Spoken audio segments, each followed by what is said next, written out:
రక్తంతో సంద్రమే ఇరుపెక్కిన కథ. కులం లేదు, మతం లేదు. ఎవరు వాళ్ళంతా?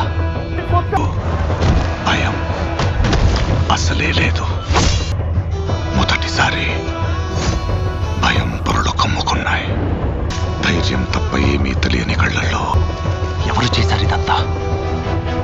చాలా పెద్ద కథ సామి. మా దేవర కథ. మనిషికి బతికేంత ధైర్యం చాలు, చంపేంత ధైర్యం కాదు. కాదు కూడదు అని మీరు మళ్ళీ ఆ ధైర్యాన్ని కూడగలిగితే ఆ ధైర్యాన్ని చంపే భయాన్నైతా. ఈ కొండ మీద నీ మాటి దేవరా, నువ్వున్నంత వరకు సరైన సమయమే కాదు.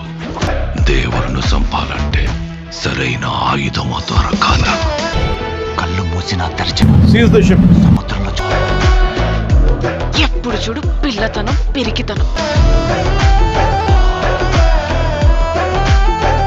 ఆడుతూ ఎట్టాగే కొంపతీసి బరిలోకి దిగుతావైంది. ఏం మాట్లాడుతూ? రక్తం రాలేదే. చంపేస్తారు నన్ను. ఆడికి వాళ్ళయ్య రూపం వచ్చింది కానీ 2 ఏళ్లు గడిచిపోయి ఉంటాయి. దేవరా సంద్రం ఎక్కి సముద్రంలో చూసిందే కనపడుతోంది. రోజు నుంచి మీకు కానరాని భయం అవుతా ఉందా?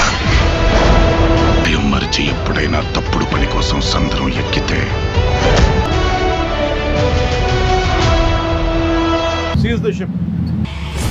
అయినా లాస్ట్ మంచి మంది అయితే దానికి వచ్చే కిక్కే వేరబ్బా.